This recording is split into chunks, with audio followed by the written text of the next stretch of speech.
Salut à tous! Il y a bien longtemps que j'ai pas fait de vidéo pour le blog, par manque de temps et manque d'inspiration.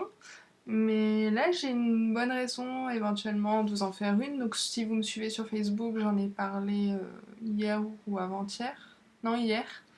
Comme quoi j'avais bien envie de vous faire une vidéo pour vous parler de quelque chose de bien précis. En l'occurrence, c'est de la Kobo, donc de la Kobo Glow. Que je voulais absolument avoir pour mon anniversaire et que je suis allée me chercher samedi. Donc pour ceux qui me suivent depuis quelques temps, c'est vrai qu'au début où il y a eu les liseuses numériques qui ont pris pas mal d'importance, moi j'étais absolument contre. Je disais que je n'en voulais absolument pas et que j'en voudrais jamais. Et comme on dit, il y a que les imbéciles qui ne changent pas d'avis. Étant donné que dernièrement, je me suis dit que finalement, j'allais peut-être en avoir besoin. Donc, je voulais vous donner éventuellement les raisons pour lesquelles j'ai changé d'avis et puis vous parler un petit peu de mes premières impressions suite à mon achat. Alors, pourquoi j'ai ressenti le besoin d'avoir une liseuse? Parce qu'en fait, bon, je fais partie d'un comité de lecture qui, met à disposition en fait des manuscrits, des choses comme ça, mais en version numérique pour que les membres du comité puissent les lire et donner leur avis. Donc c'est vrai que les lire sur... bon moi en l'occurrence j'avais mon iPhone ou sur ordinateur, c'est franchement pas terrible. Donc déjà rien que pour ça je me disais bon peut-être qu'une liseuse ça pourrait servir. Après, il y a deux maisons d'édition qui m'avaient contacté également pour que je lise de certains de leurs livres et qui proposaient notamment en version numérique. Donc, pareil, un peu la même raison, hein. C'est quand même plus pratique sur une liseuse. J'ai lu une fois un livre sur mon iPhone. Bon, je vais pas dire que c'était très désagréable, mais il faut quand même déjà reconnaître que l'iPhone, niveau batterie, c'est quand même pas le top.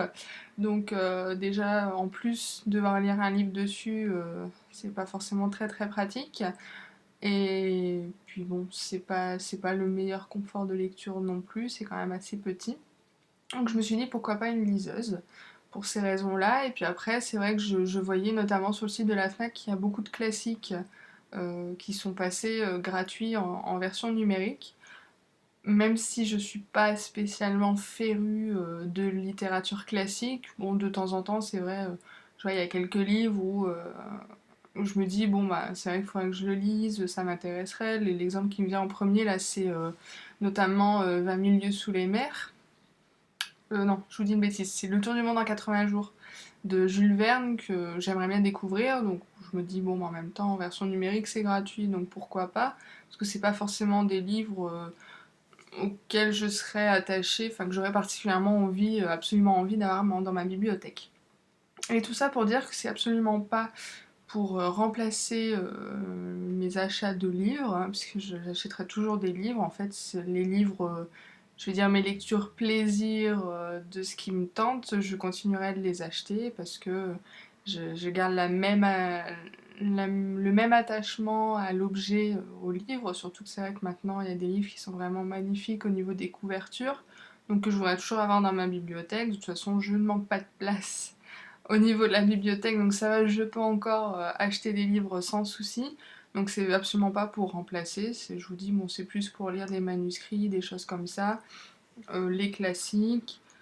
Et après, je me dis, bon, si éventuellement, parce que c'est vrai que le prix des livres numériques est encore assez élevé, je trouve, à mon goût, comparé à la version papier. Donc après, il y a peut-être des enjeux derrière différents. J'avoue que je m'en suis pas encore trop préoccupée jusque maintenant, vu que c'est pas le premier, la première utilisation de ma liseuse. Mais après, voilà, je me dis, s'il y a des mois où je suis un petit peu plus. Il y a des livres qui me plaisent, et notamment des petites maisons d'édition où souvent les livres numériques sont quand même très abordables et où j'ai pas forcément le budget d'acheter la version papier, bon, pourquoi pas après utiliser pour ça. Donc j'ai fait l'acquisition de ma Kobo samedi, j'ai couru à la FNAC pour me l'acheter. Donc c'est la Kobo Glow, donc voici que voilà, qui est en veille là pour le moment. Donc en veille, j'ai pas encore changé, on peut changer éventuellement pour qu'en veille ce soit l'image du livre en cours qui apparaisse. Bon, moi j'ai laissé le logo de la Fnac qui me dérange pas plus que ça, hein, vu que par définition, quand la Kobo est en veille, c'est que je ne l'utilise pas. Donc voir ce qui s'affiche dessus, c'est pas le... C'est un petit peu le cadet de mes soucis. Donc je l'ai pris rose.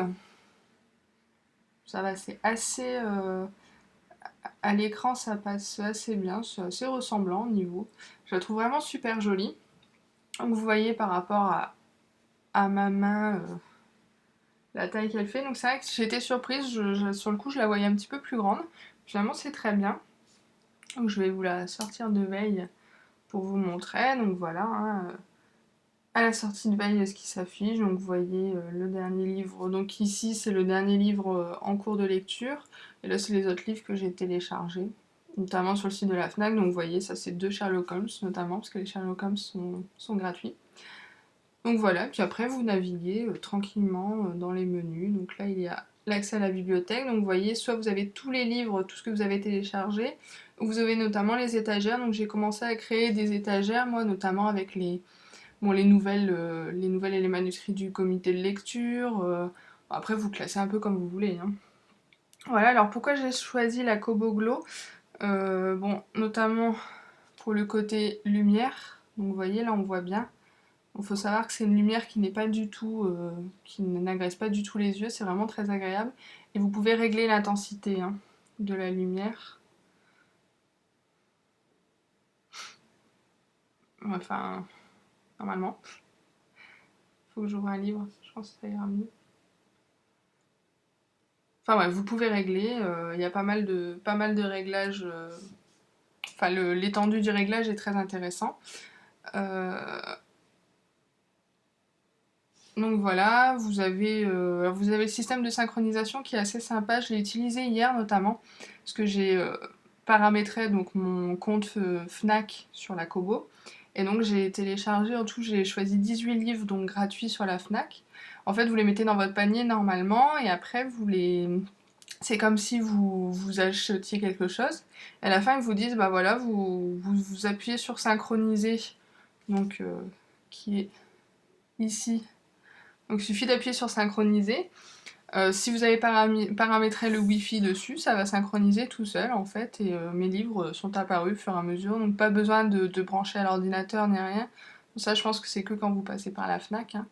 Après bon sinon au niveau de l'enregistrement des livres dans la Kobo c'est vraiment très simple, hein. Vous la branchez à votre ordinateur, vous n'avez pas besoin de logiciel ni rien et vous mettez directement vos vos livres, en fait, vous allez un petit peu dans les choses classiques, hein, comme une clé USB ou autre. Vous allez dans le poste de travail, vous cliquez sur votre Kobo et vous faites du glisser-déposer directement dans à la racine en fait de votre Kobo et c'est très rapide.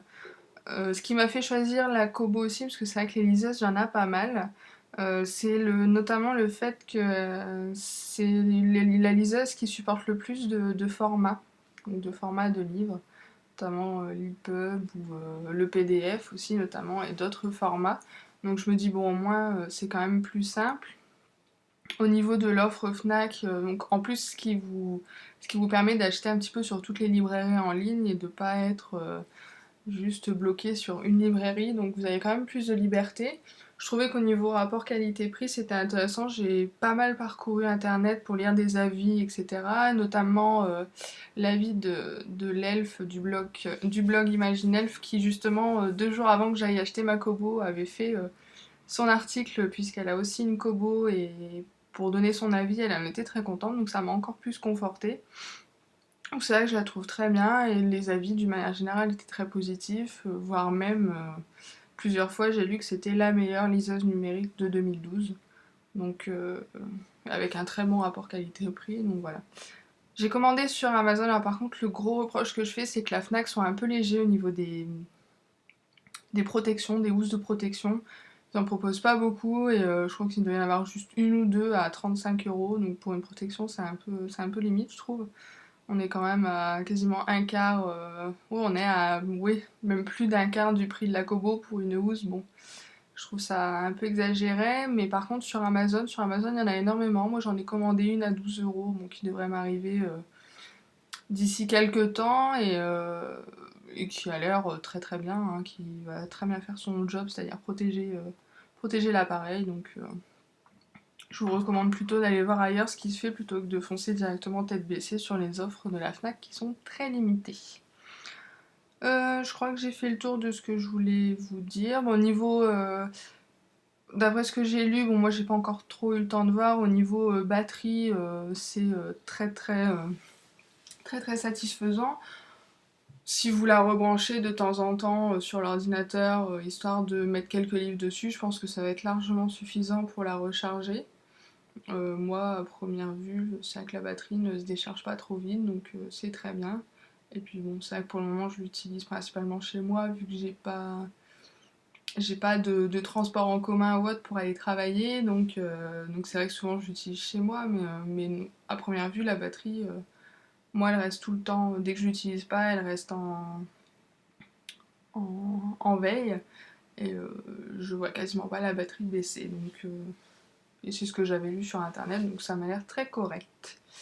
Voilà, j'ai fait le tour de ce que je voulais vous dire. Si vous avez des questions, parce que vous êtes dans le même dilemme que moi avant de l'acheter, qu'est-ce que j'achète comme liseuse, etc., n'hésitez pas à le demander, à me poser des questions, je pourrais peut-être vous répondre.